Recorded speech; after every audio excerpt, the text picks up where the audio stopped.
Warning: the following contains opinions that you might not agree with. It may also contain too much positivity that you might not be able to handle, but in all seriousness, viewer discretion is advised for the following program. What is your opinion being in this generation society of consumerism? I just want to go back to 2000s, man. I can't take this. Why do you feel that way? I mean, like, I don't know. It's just nostalgia, I guess. Back then, things were very simple. Man, I just want to go back to primary school and just dominate all those guys. But now I'm like competing with a lot of smart people. Including yourself? Yeah. Not really. You know, I use 100% of my brain, but I only have one brain cell. Yeah, but yeah, I agree. There's a difference. Yeah. Yeah. But I wouldn't go to the like, 2000s. I would go like to the 1950s. Or maybe like post-war. Yeah, man. Housing was so cheap. Yeah. McDonald's was like, what, 10 cents? Wow, jeez, man. Bro, yeah. Bro, Yeah, think our about parents' time also consumerism now, but think about... 50 cents, yeah. 10 cents is what? What can you buy with 10 cents? What can you buy with 10 cents? What can you not buy with 10 cents?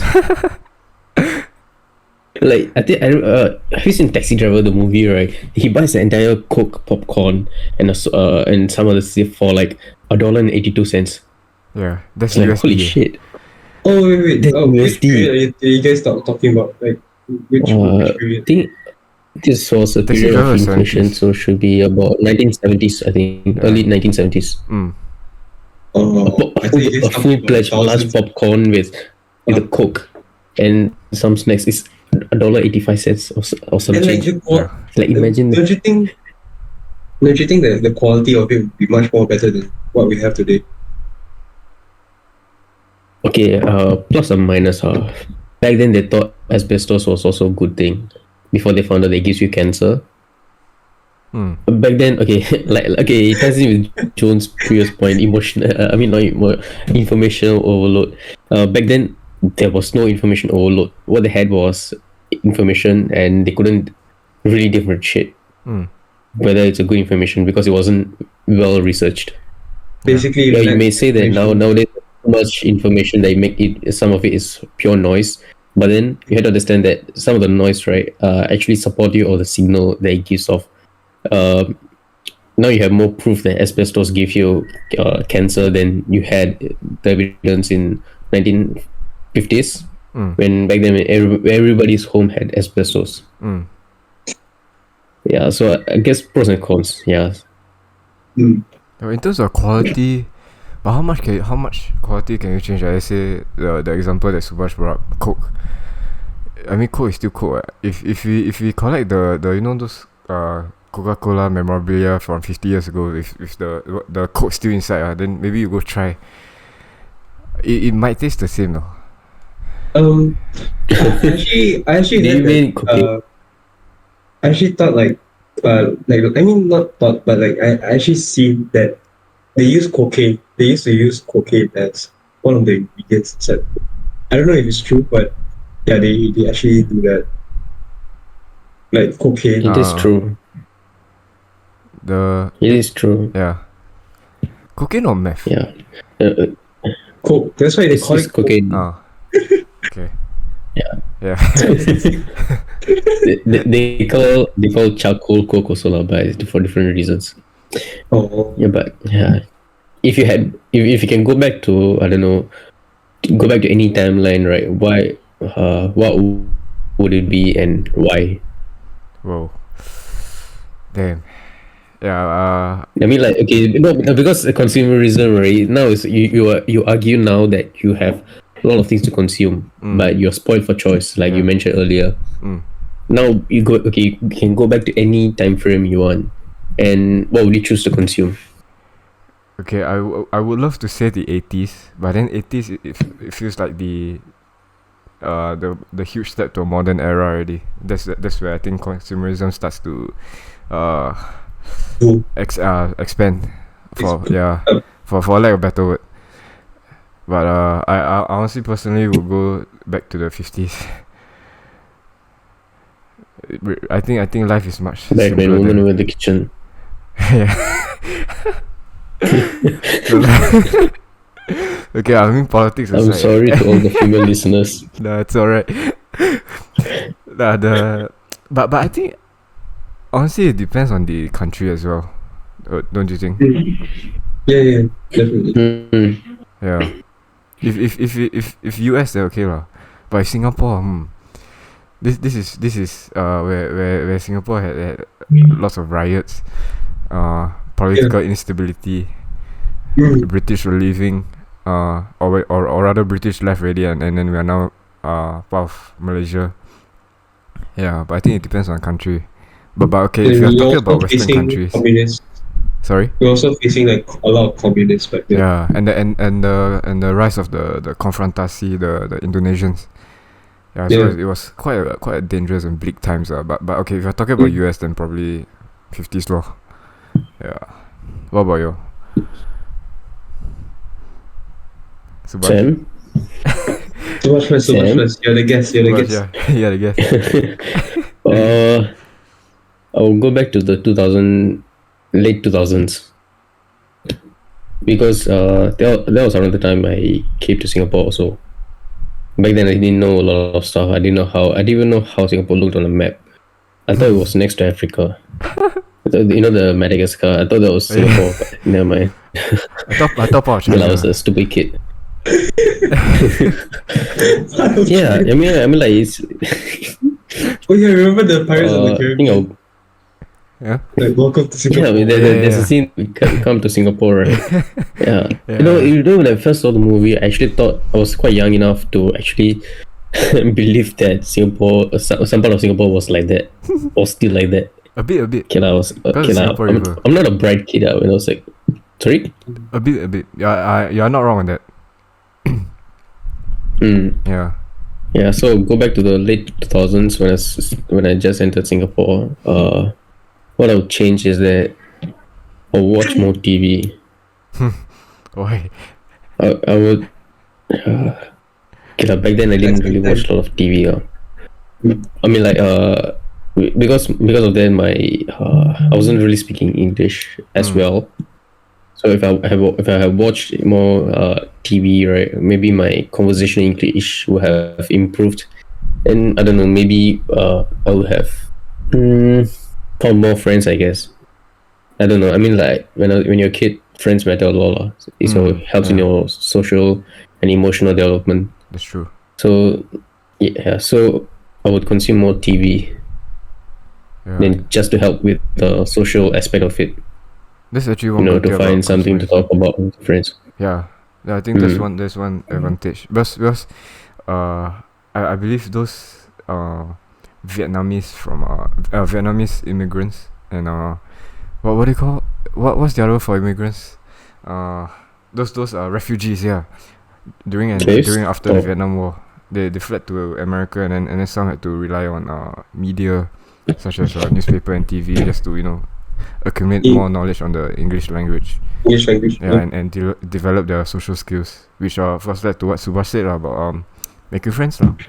Yeah, that's one advantage. Yeah. Okay, now Sam, you gonna indulge it.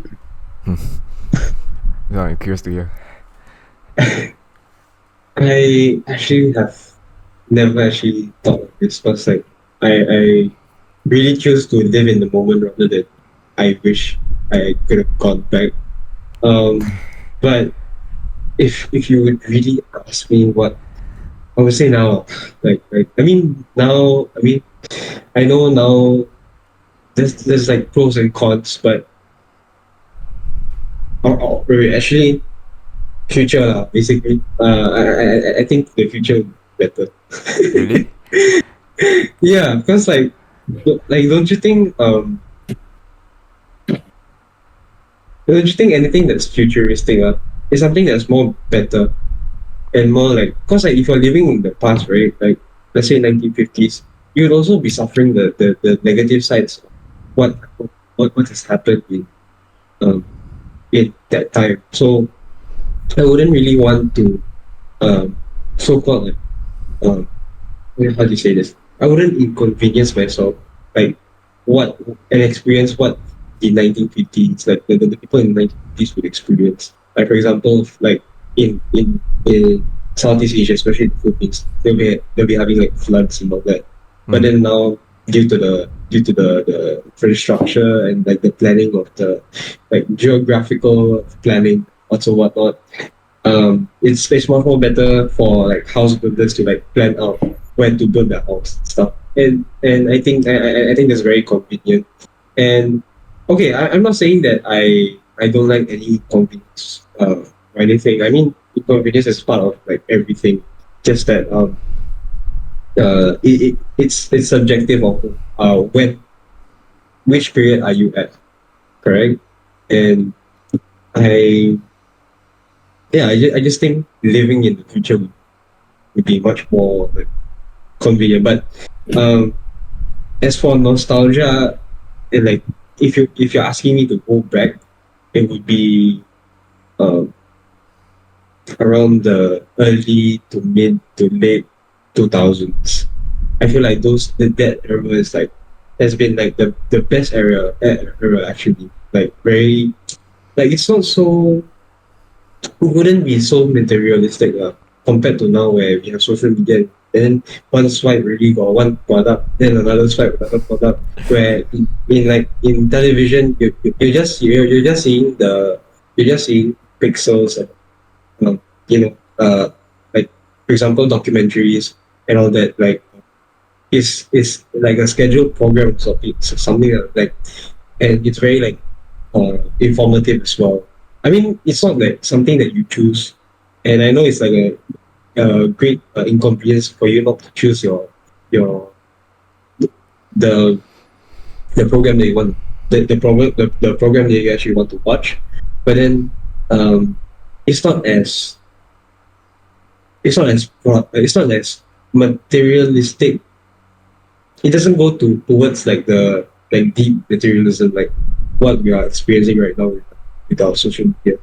So yeah, we were like quite far from the social media era, like in that era, in that era. So I really think that um, many children will actually um, like if they were exposed to the right to the right avenues, then I think it's like the most golden golden age of like kind of like growing up. So I think that's like the era of of of, of where I want to be. Well, I got to admit that the depression crisis and all that the kind of thing the Great Depression in 2008 uh, really is like yeah I know it exists lah, but then thinking about it, you still wanna go in there to like revisit what you actually like how simple it is like one solution. But yeah, that's my 2 cents of what I of where I be what You mean the financial crisis of 2008? yeah Not the like even though Great Depression. That one was 1929. is it oh okay I may be wrong with the focus. Yeah I Slight know slip Subhash up. about to correct as well.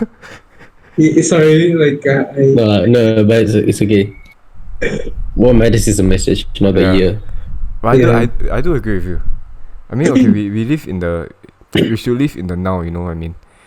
And then not every era that we want to go back to, right, guarantees that there's always going to be a smooth sailing journey. There's always going to be some fucked ups. Yeah, I agree with you. Yeah. Yeah. Cool. Yeah. Imagine asking a black person to go back to America in the 80s. In the yeah. Of course, they will say future, lah, but yeah, it depends on person, the demographic also. Mm. Yeah, but yes, I agree. Living the new now, right, I think I think about pros and cons is the most suitable for most of the people. Like 90% of people, they would rather it's better for them to live in the now than to go back to the past or to the future. because future is so uncertain. But the past is certain of the bad things. Yeah. So there's this quote like that goes, "Enjoy the little things in life because one day you'll look back and realize they were the big things." But then quotes like these are nice, but they very quickly fill us with a certain amount of dread to the facts that we have and will likely continue to have to live for the future. And we are attached to like seemingly unshakable obligations, contracts, deadlines, aspirations. But we do sense that the time is going on. You know, we can see, we can feel that emotions of your mom when you hug her. That when P.S. Bailey is like greeting you at the door, or maybe I don't know those rose flowers that you just planted. You feel like sometimes they do deserve our attention, but unfortunately they rarely demand it. What really happens is that days goes by and we found ourselves bound to a world of abstraction, very alien to the simple joys that make living worth it. You know, like I don't know, cuddling with P.S. Bailey. How is she, by the way? Yeah, she's good. Yeah, so like you know, I don't know, like simple bike rides with your friends, and when you're a kid, you play with a caterpillar. These moments don't enhance our job prospects. They don't enhance our retirement prospects. They don't enhance our marriage relationship prospects, but they don't certainly keep the economy going. But yes, but these are the moments that make life beautiful. Yeah. You know, the world is beautiful, and outside, there's no salvation. Like Bailey's, right? Spend so long gazing at the stars and speculate. He gets lost. He or she. Is Bailey a he or she? Yes. She. Wait, it depends what. Why yes? Sorry? Why yes? Oh, it depends. Why Oh, yes? baby. Okay, so Baby yeah, or Bailey? Bailey gets lost in the abstraction and speculation, wondering to such an extent that fail to see what's in front of us. Like, have you heard of this German philosopher, Friedrich Nietzsche? No, don't think I have. Nietzsche argued that, he argued that we hope for a life after death, for an imagined level of perfect career that will offer salvation, that will give us meaning and fulfillment, and tell us that not all is necessarily lost. So we go through life as if it's a problem to be solved, rather than a mystery to be explored. This thinking unfortunately deprives us of the understanding that the world right now, as of it is enough. And moments of beauty, like peak experiences, right? There's this psychiatrist called Maslow. You might be familiar with the Maslow's hierarchy of needs. He defined peak experiences as what we should be chasing when time goes on. You know, the hourglass fills. Hope cheats us out of the wealth that surrounds us. Think of the most wonderful experience of your life, the happiest moments, the ecstatic moments of pure rapture. Perhaps from being in, falling in love, from listening to Eminem for the first time, or suddenly being hit by a book or painting or music so profound that you just get lost in it, right? These moments are more than enough is sufficient in their power to remove temporarily the dread of death. We should look out for them, to hold on to them and to live just for them.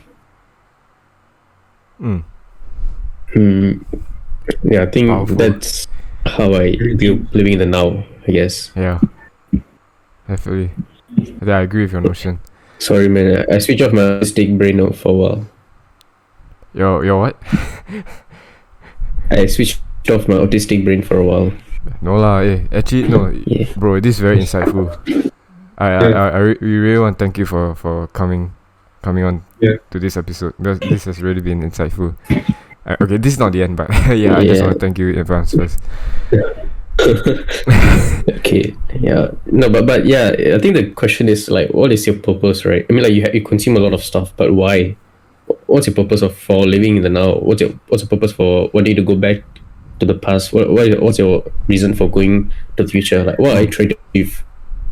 I think there's a key question, right? I mean, like, even though that's not what you want, but that's the underlying question: why, and what was the purpose? Yeah. And how are we to encounter those things, right, that fill our hearts with purpose, to direct our gaze towards what we'll find most important and valuable in our lives? You know, the average Joe nowadays might find themselves disillusioned, awakened by feelings of purposelessness and hopelessness. I think this is very common in army, right? It's just routine, mundane things. Every day you wake up at 5 a.m. reveille, you slip on your shoes and you go back. You lock your locker. Remember that, and go back to the go to the canteen and eat. Scan. Okay, it's not canteen. Okay, I keep thinking it's cookhouse. For this cookhouse. Yes. Oh yeah. I keep thinking check for this. Yeah, you go to cookhouse. Yeah. Oh man, don't remind me. Yeah, so you scan and you come back. You clean your draw arms. You clean your rifle. Most of the time you're just sleeping. But you're wondering, you're laying down, what's the purpose of all this? You start to lose some hope, like that life could be better. Life, we are stuck in this loop, right? Yeah, but I think there is some takeaway though. I mean, I found solace in reading books, non-fiction, fiction. You get lost in them. Yes. Yeah. Do you remember reading what's the book? Man's Search for Meaning by Viktor Frankl. I don't think he was a Austrian psychologist, right? Yeah. Is it the one? Yeah, he survived Auschwitz. Yes, correct. Yeah. He survived Auschwitz, and in the camera, despite the fact that all hope was necessarily lost, he observes that some people, right, some individuals found meaning categorically 3 ways. First one is being creative, second being experiential, and third one is attitudinal. So actually, let me just go a bit more detailed. Sorry for that. The first dimension is creative, right? So this is very obvious, right? Meaning through what we give to the world. Like Eminem, right? Wow, what a legend. He creates music. He gives his emotions to the world. That's why Eminem is like on the top, man, on the top.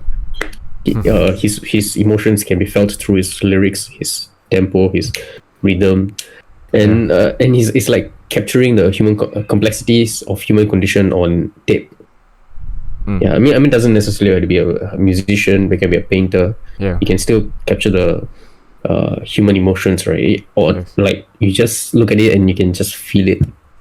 So, or you can be like simple as a chef, like a Gordon Ramsay, trying to create the most delicious, most famous dish, right? I mean, I don't know. There's a joy in creating. And second way, right, Viktor Frankl explores is experiential, like what we take from the world. We find meaning in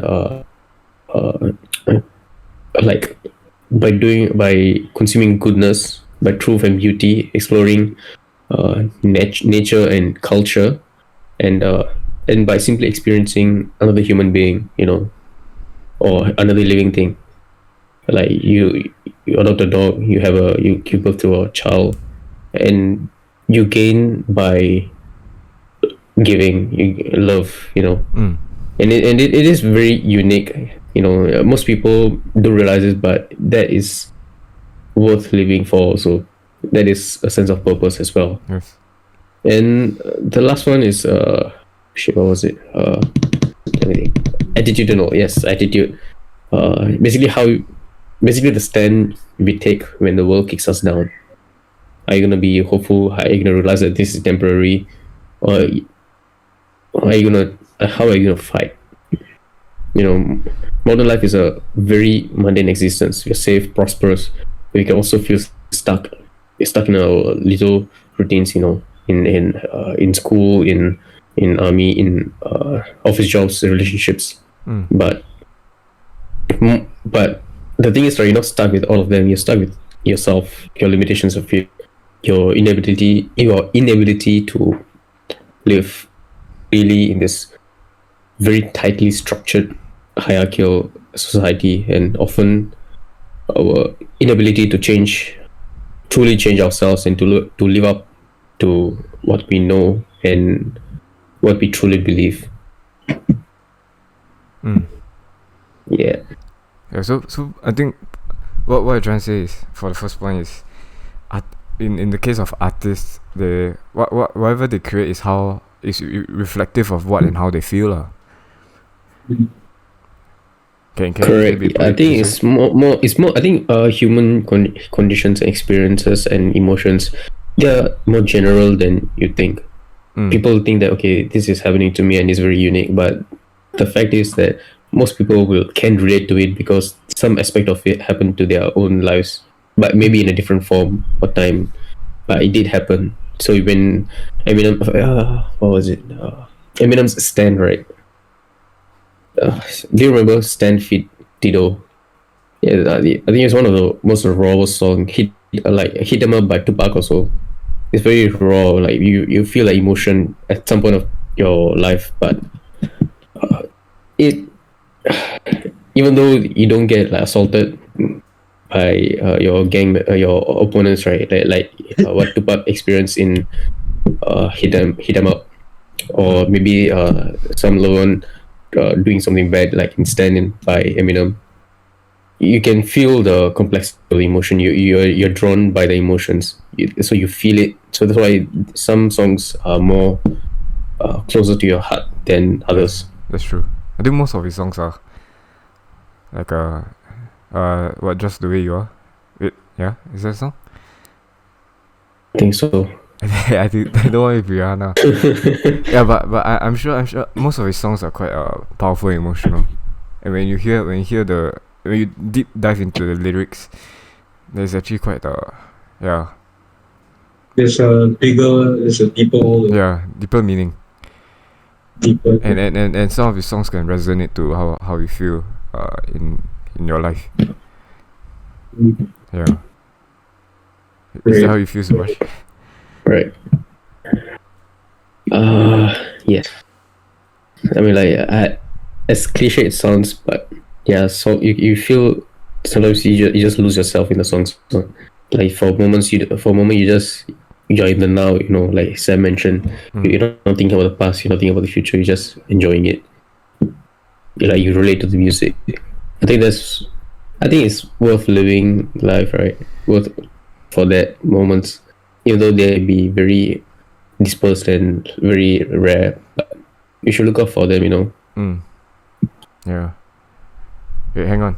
Just the Way You Are is Bruno Mars. Love the Way You Lie. Love the Way You Lie. Yeah, they love the way. Yeah. Oh my gosh. But bro, that was like 10-50 years ago, yeah. Quite nostalgic. No way. Yeah. No way. I should That was like 5 years ago. No, bro.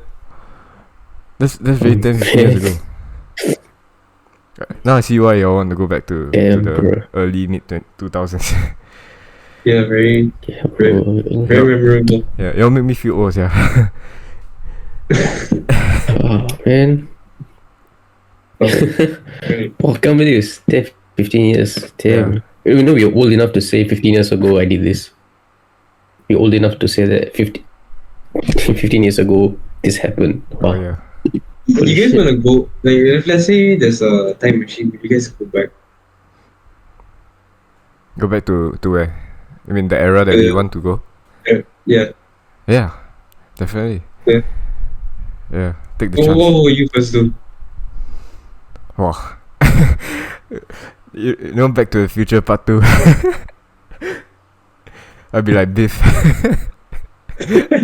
With the almanac, then I go predict. Or I'll be like a sorcerer in some ways. Yeah. I just stand there. Invent something. Invent something. No, not to say invent, but predict. predict scores of baseball scores, basketball scores. So you tell yourself, is it? So there'll be interaction between you, so there'll be interaction between the present you and the past you. No, but because if you had a time machine to go back to whatever era we live in, we have the foreknowledge that things already happen between the era that we want to go back and now present time So I will bet sports results for the horse racing.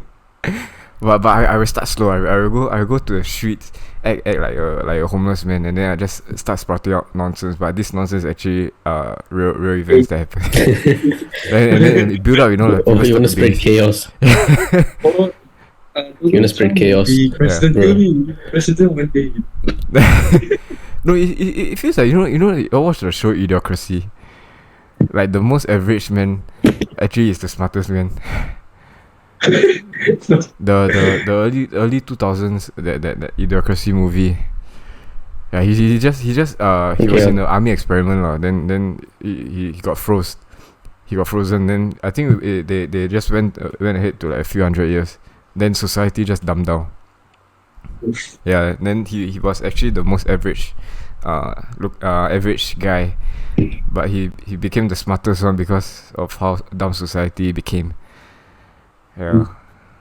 But anyways, think we're going off sidetrack. I think there's an anime similar to that called Dr. Stone, but it goes to the past. Oh. And he creates the cure for tuberculosis. Yeah, he goes back. Actually, no, he doesn't go back, but it's in the future. Everyone in the world gets frozen in stone. And like he wakes up like 3,000 years later in all the knowledge.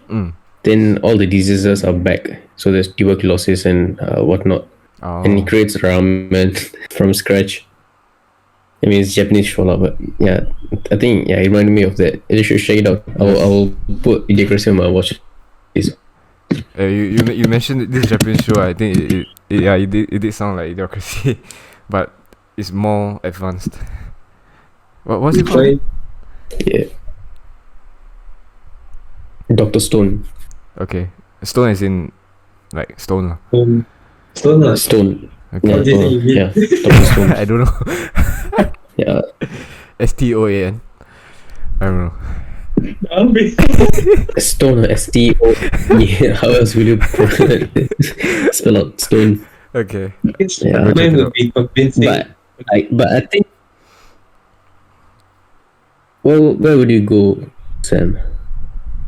What would you do? I would be convincing the food industry to not don't change the like the ingredients of like some certain foods that we don't want to change. Like for example, there's this noodles I like in the Philippines. It's called what do you call it? Pancit Canton. It's basically instant noodles basically, and I really like the flavor of how you mix the seasonings with the, I think is the garnish, and then I guess one day they just decides to like change some ingredients, and like the quality of like the food just went down, and then they say it's healthier when it's actually much more they put much more unhealthy stuff inside. I mean, I'm not into specifics on what these kinds of or what ingredients they actually put, but it's basically unhealthy. So I rather have something that's like as flavorful than something that's not. And I would actually contest the Karens that they should actually stop that, because they are decreasing the quality of foods. So you go back in time just to change food. I think food has more meaning than most. Like if you're I think food in general, like when you eat something, it goes a long way. If you're eating good food and like and like as you grow, you tend to be more happy because you like get to try like your favorite food. Yeah. I mean, you get my point? Like Yeah, is that what you somehow, mentioned in nutrition episode? yeah. The other thing is the other than the quality, like the taste of food. I'll actually have to mention um how scientists actually engineered bread. You guys seen this? I guess I saw it in some video where they show that the insulin levels of bread is much more higher than protein itself. Hmm. And then like through the years, they are like decreasing the like the bread some they decrease the amount of fiber inside the bread, and then they increase the insulin so that it's like carbo. It, it's like a I don't know what's the reason. They just decrease the nutrition level of it, even though it says there, oh, a healthy choice, they got a triangle there, kind of bullshit like that. But then they actually increase the amount of fiber just so the businessmen would get even richer by this sick. So like I cutting just find costs it lah. sick. A bit like cutting costs lah. Yeah, like I don't think it should. I know it sounds like selfish, but come on lah, um as a consumer, and then you knowing this, like do you think you would still buy all these kinds of products? I think you do this your own self lah. Like so you become more self sufficient. And but yeah, the thought just scares me lah about like, all these like uh uh food stuff. I mean it's not related to like nutrition and all, it's just like how technology has actually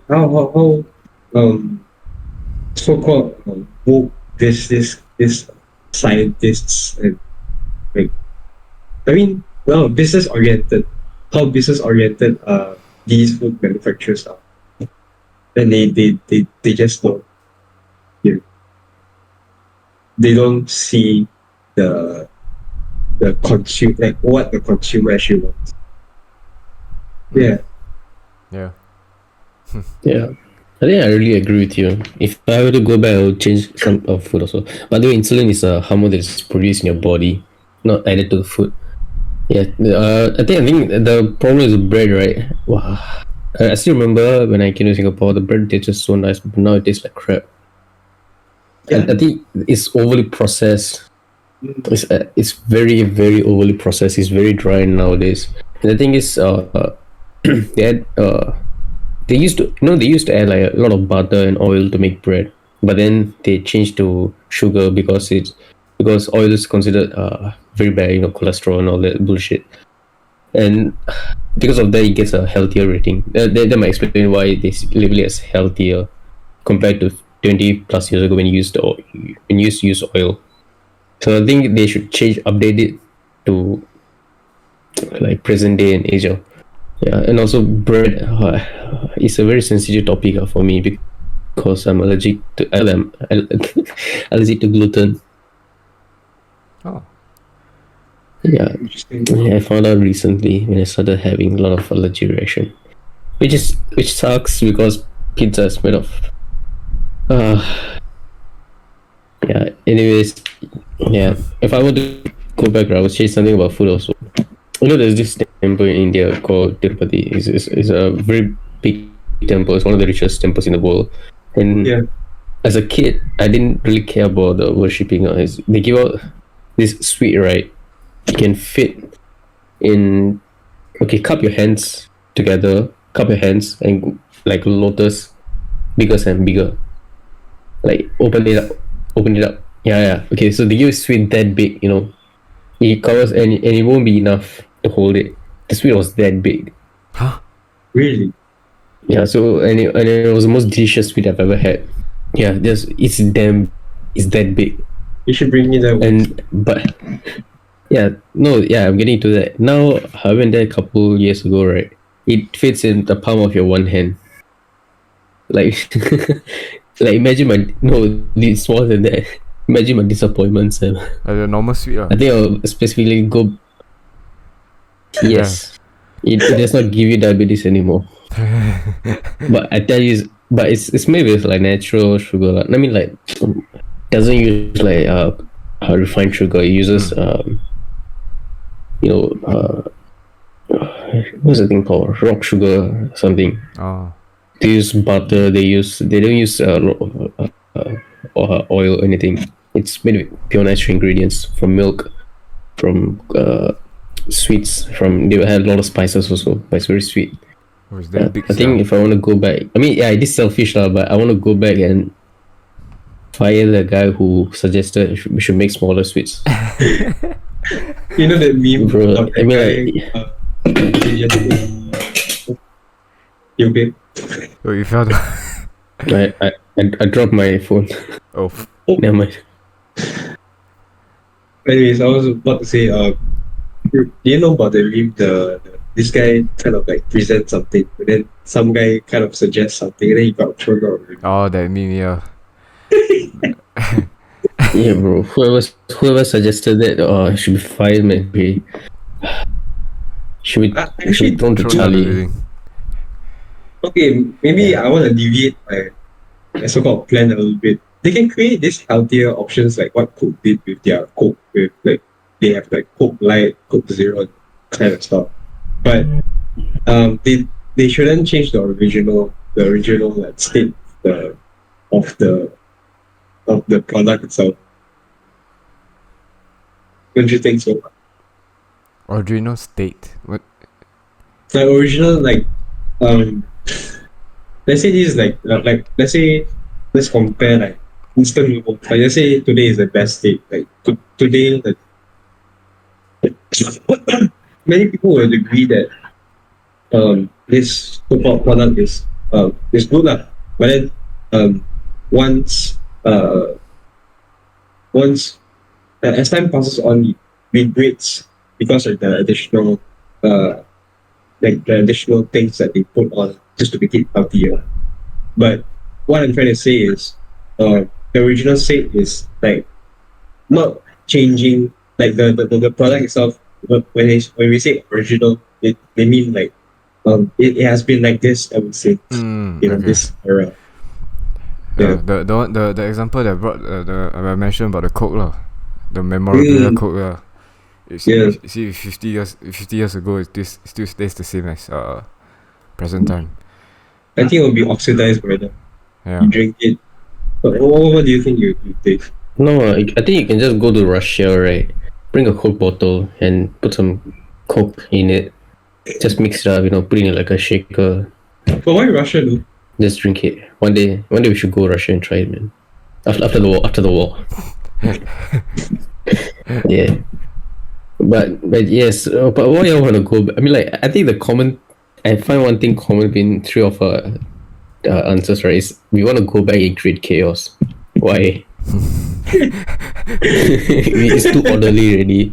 We don't like the orderness. We like chaos. Yeah. Like imagine, there's this quote saying that if there's if a butterfly flaps its wing in China, it will create a tornado in Mexico. It's like a chaos theory. Even though you didn't mean to do something, but a tiny change results in a massive ramifications. Yeah, bro. I think What if you go back? chaos. I wreck the most havoc. Y'all just only want to change food only. But mine's the definition. No, bro. of chaos. I think you can. What if you make the prediction, right? You say you want to go back and get the book, right? Yeah. The Back to the Future book. Predict all that. What if you predict, but then you change the rest of the history events? Then you can be right one time, but you'll be wrong the other times. It's like the timeline, the Marvel Cinematic. Wow. Yeah. Oh, a bit like I mean, there's a chaos. But I think okay. Back to the original topic, consumerism, right? I think it's what we want. I think if you think about Sorry, I didn't really think through this sentence. Okay, remember we watched Fight Club in Changi Airport. I think the Fight Club, it's like 20 years since the movie came out, but we still dissecting the hell out of the movie. I think it's a movie that everyone should watch if they want to understand consumerism. There's this there's this scene where Brad Pitt talks about, he gives a lecture about consumerism. We are generation pumping gas, buying things we don't want to satisfy the needs, that something along the lines. But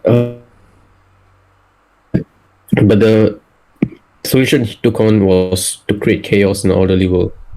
I think it's similar to a lot of anti-hero series also, like Breaking Bad.